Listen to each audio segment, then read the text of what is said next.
शिव पुराण के अनुसार सोमनाथ ज्योतिर्लिंग भगवान शिव का प्रथम ज्योतिर्लिंग है। ये मंदिर गुजरात राज्य के सौराष्ट्र क्षेत्र में स्थित है। ऐसी मान्यता है कि इस शिवलिंग की स्थापना स्वयं चंद्रदेव ने की थी। पुराणों में सोमनाथ ज्योतिर्लिंग की स्थापना से संबंधित कथा इस प्रकार है। जब प्रजापति दक्ष ने अपनी सभी 27 पुत्रियों का विवाह चंद्रमा के साथ कर दिया तो वे बहुत प्रसन्न हुए।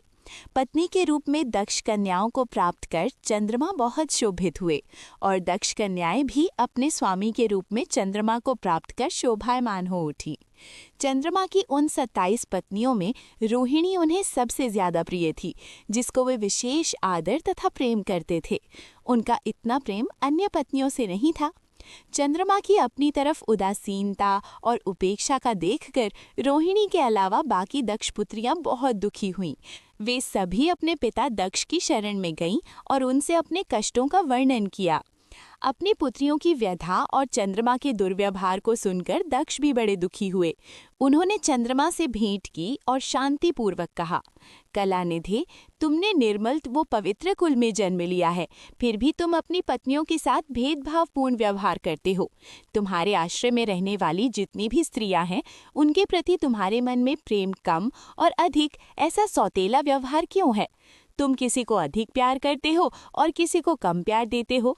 ऐसा क्यों करते हो? अब तक जो व्यवहार किया है वो ठीक नहीं है। फिर अब आगे ऐसा दुर्व्यवहार तुम्हें नहीं करना चाहिए।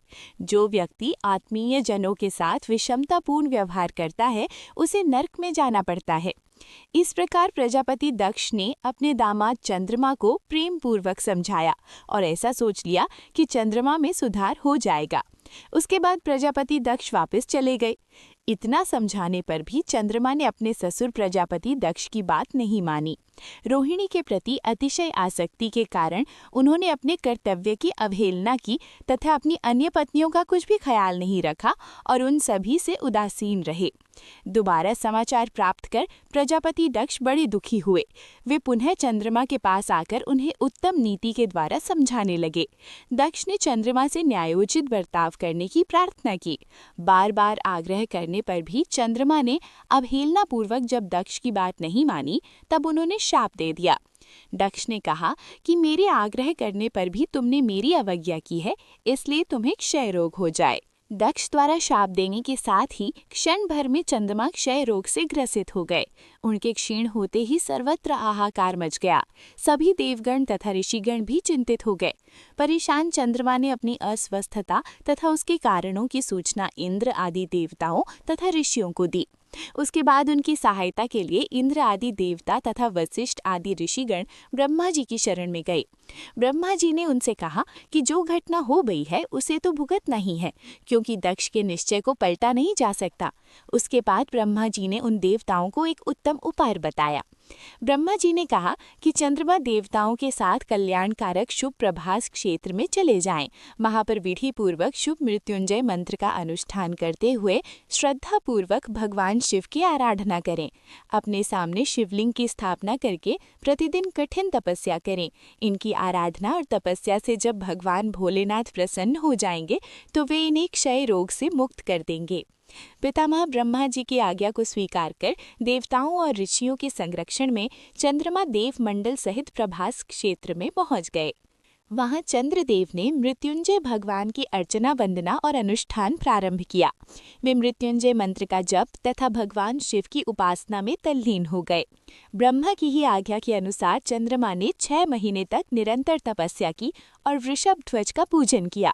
10 करोड़ मृत्युंजय मंत्र का जप तथा ध्यान करते हुए चंद्रमा स्थिर चित्त से वहां निरंतर खड़े रहे। उनकी उत्कट तपस्या से भक्त वत्सल भगवान शंकर प्रसन्न हो गए। उन्होंने चंद्रमा से कहा, चंद्रदेव, तुम्हारा कल्याण हो। तुम जिसके लिए ये कठोर तप कर रहे हो, उस अपनी अभिलाषा को बताओ। मैं तुम्हारी इच्छा के अनुसार तुम्हें उत्तम वर प्रदान करूंगा। चंद्रमा ने प्रार्थना करते हुए विनय पूर्वक कहा, देवेश्वर, आप मेरे सब अपराधों को क्षमा करें और मेरे शरीर के इस क्षय रोग को दूर कर दें। भगवान शिव ने कहा, चंद्रदेव, तुम्हारी कला प्रतिदिन एक पक्ष में क्षीण हुआ करेगी, जबकि दूसरे पक्ष में प्रतिदिन वो निरंतर बढ़ती रहेगी। इस प्रकार तुम स्वस्थ और लोक सम्मान के योग्य हो जाओगे। भगवान शिव का कृपा प्रसाद प्राप्त कर चंद्रदेव बहुत प्रसन्न हुए। उन्होंने भक्ति भावपूर्वक शंकर की स्तुति की। ऐसी स्थिति में निराकार शिव उनकी दृढ़ भक्ति को देखकर साकार लिंग रूप में प्रकट हुए और संसार में सोमनाथ ज्योतिर्लिंग के नाम से प्रसिद्ध हुए।